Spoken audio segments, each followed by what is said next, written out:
The Anime Awards that happened a couple of days ago is something that a lot of people have been talking about. Some people are hating it, some people are loving it. Me personally, I want to give my thoughts on what I think about it. However, I am exclusively gonna talk about the My Hero Academia stuff because this is a My Hero Academia focused channel, so I figured, it's probably in my best interest to do so because a lot of the animes that wasn't My Hero Academia or Made in Abyss, I wasn't really familiar with these animes for the most part, so I'm not really gonna talk about them. I feel like talking about the awards overall would be a bit dull if I don't really know a lot of the winners, if you know what I'm getting at. So let's start with Best Opening My Hero Academia Peace Sign. Now this winner is something that I do back actually, given the nominees that we got. However, even though Peace Sign was one of my favorite openings of 2017, there is something that I didn't really like, and that is that most of the nominees, I don't think they were really the best openings of the year. I think the nominees we got was more like the most popular openings rather than the best openings, and I think that goes with every single category that we had here. Like, I don't think actual quality was really considered. Instead, they just based it on popularity.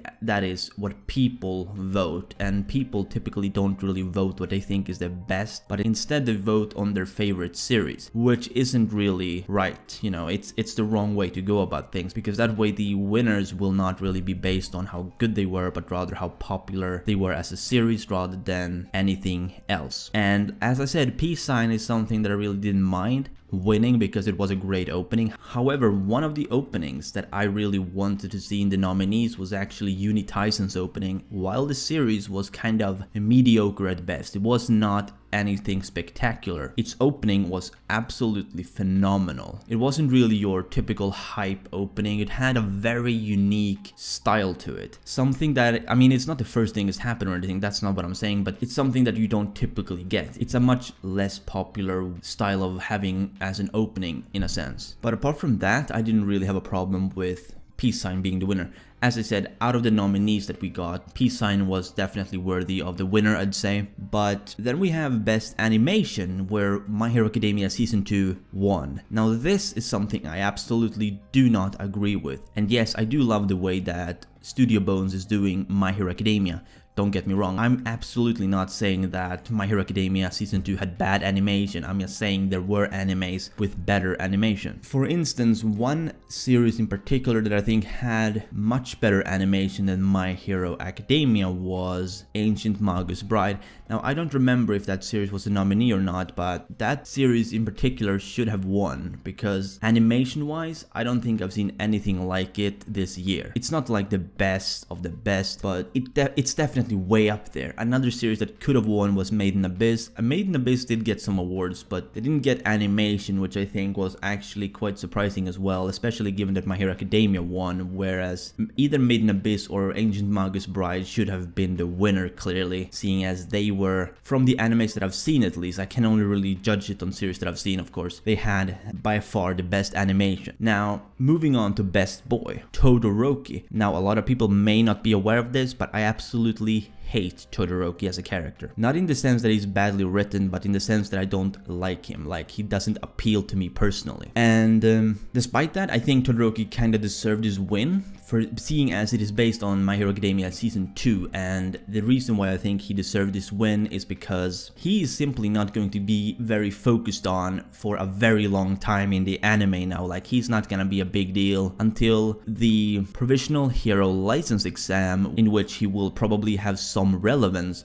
with the whole thing with Inasa, of course, but apart from that, he's not really gonna have anything big, maybe until very recently in the manga when we saw this thing with Endeavor. But yeah, like, going by Season 2, I think Todoroki definitely deserved it a lot more than Deku, because Deku, while he is the main protagonist of the story, he didn't really have any crazy development on the level that Todoroki did. Like, if we think back on Season 2, what it covered a sports festival where Todoroki had his whole opening up and being able to use his fire side again. He's letting go of his grudge against his father to some degree, all that kind of stuff. So him winning Best Boy is definitely something that I do not disagree with, especially if we compare him with Deku. Now maybe there is some other best boy in the nominees who could have won instead, but to me, none of the other nominees really appealed to me. I mean, I really did like Fafnir from Miss Kobayashi's Dragon Maid, but he wasn't really that big of a centered character compared to maybe Deku or Todoroki in the grand scheme of things. Now moving on to Best Girl, we have Ochako Uraraka. Nothing really surprising. She is the main female character in My Hero Academia. We did also have Tsuyu as a nominee, and I'm really fucking happy Tsuyu did not win, because who the fuck cares about Tsuyu? It's all about Ochako as far as the anime goes. I mean, obviously Toga is the best girl, but she hasn't really been part of the anime yet, apart from maybe 2 episodes, arguably 3 when we got to see her face for the first time. But if we count from when she was actually introduced her by name, we've had 2 episodes with Toga, so I can't really say that I'd expected Toga to be part of this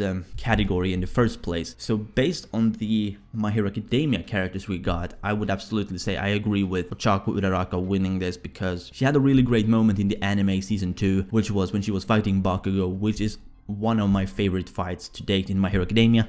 Not quite the favorite fight, but definitely one of them. Okay, best villain. Would you believe it? Stain won this, and I kind of agree with it to some extent, because I think when they say villain, they kind of mean antagonist, but because they say villain, I didn't really vote for Stain, because when I think villain, I think it has to be an actual villain, but Stain is more of just an antagonist. He's an anti-hero, sort of. He doesn't really have any interest in crumbling the hero society as a whole. He just didn't really like the reason as to why heroes did hero work. He only really accepted heroes like All Might, who did it for the sake of the people, you know, not for themselves. Whereas Stain, you know, obviously he was killing people who did it for a living because they needed to get money and whatnot, even though they did save people. So it is very arguable whether he did the right thing or not. I know there's been a lot of discussion on the internet about this, but I'm not really gonna get into that. I don't think he deserved winning the best antagonist. However, I think Usagi from Unitizen should have won, because quite frankly, he was an incredible villain, despite the fact that he was only part of an anime that lasted 12 episodes. Not really the best anime either. It's like a very mediocre anime, but it was still very much the fact that he was a great villain. He was built up to this point. Now the ending of that anime kind of made his role very redundant in a sense. Like, he ended up being very bad at the very ending of it. He did not have a good conclusion. However, the build up to that of his character was extremely good in my opinion. Now, best hero, Izuku Midoriya. For those who remember, he also won the Hero Award last year, I think, when season 1 premiered. So it's not really a surprise. He's the main protagonist of the story. You know, it says best hero, and a lot of people think, okay, it's gonna have to do with heroism rather than being a good protagonist. And I think what they really wanted with these categories is for them to be antagonist and protagonist, not actually villain and hero, and that's why a lot of people vote Izuku Midoriya actually. But in the case of these nominees, in my opinion, Izuku Midoriya did a lot better than the other nominees. I know Nanachi from Made in Abyss was part of it, and to me she didn't really feel like a hero. I'll be honest, she did not. Now I know she did some really good things, you know, she saved the main girl from Made in Abyss,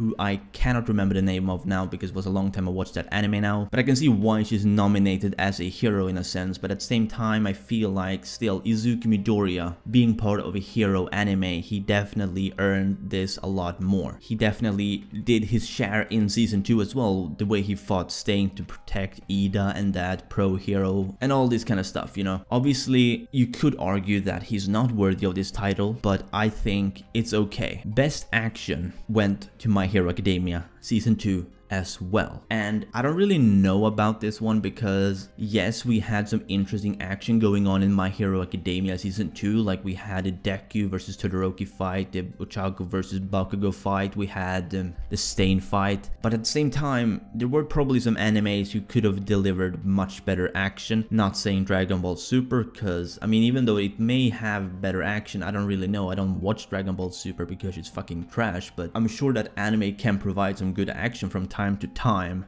even if it's not well written, you know what I'm saying? Then we have Attack on Titan, which probably could have delivered some pretty good action as well. I did watch that season, and I will have to say, some degree it did have some really good action, but in this case, I think My Hero Academia definitely was ahead of Attack on Titan, so obviously Attack on Titan didn't win, because My Hero Academia was definitely ahead of it. So My Hero Academia winning, you could argue it's worth it, but at the same time, as I said, I'm sure there is some series, even if I haven't seen it, that deserved this award even more. So that's really all I have to say about the My Hero Academia Awards. Well, the My Hero Academia winners, I guess you could call it. Let's just call it the My Hero Academia Awards, because let's be honest, it's not the anime awards. When My Hero Academia wins, like, how many awards was it again? 7? Yeah, 7 awards. That is like half of the awards, at least, I would say. And to me, that feels like it's no longer an anime award, more so the My Hero Awards. That's really all there is to it. You can't just say the anime. It's kind of like last year when we had the whole Yuri on Ice thing going on. We had Yuri on Ice dominating the entire thing, and it's kind of the same thing here. We have My Hero Academia dominating the whole thing. But the anime of the year, now this one I'm really satisfied with, and it's not My Hero Academia, which is actually surprising to some people, maybe because it's my favorite series, but actually the winner was Made in Abyss. Now this series definitely earned being anime of the year, because I enjoyed Made in Abyss a lot more than I enjoyed My Hero Academia Season 2. And yes, My Hero Academia is my favorite series, but what Season 2 covers is not exactly my favorite content of the series. And Made in Abyss, it just absolutely dominated Season 2 of My Hero Academia in terms of quality. It dominated Attack on Titan, Unitize, and you know, all of these animes that I was watching. I didn't watch too much anime in 2017, I'm not gonna lie, so I can't really say for all of the anime, but from the ones I've seen, Made in Abyss absolutely killed it, okay? It was a landslide victory in my opinion. If you haven't seen Made in Abyss, I absolutely recommend you do, because while it has some really questionable moments in it, you'll probably know what I mean when you're watching it, it is incredible. It has an amazing story going on. You may need to be patient for a few episodes before it starts kicking in, but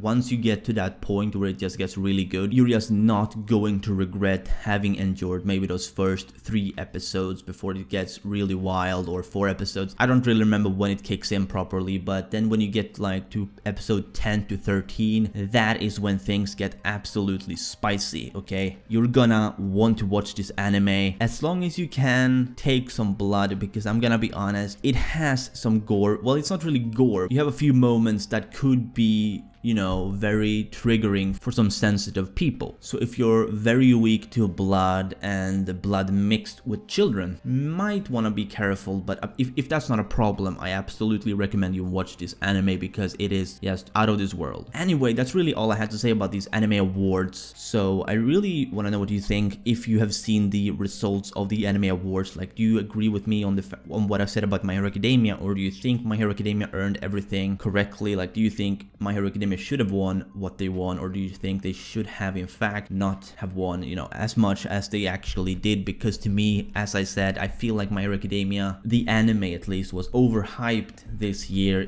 seeing as it's just season 2. It doesn't really cover anything spectacular in my opinion, apart from maybe 1 or 2 moments in the sports festival. That's really everything that was really hype in My Hero Academia Season 2. Anyway, if you did, be sure to Detroit smash that like button if you enjoyed, and subscribe if you're new to my channel. This has been Chaotic Plus, and remember everyone, Toga is waifu, Toga is laifu.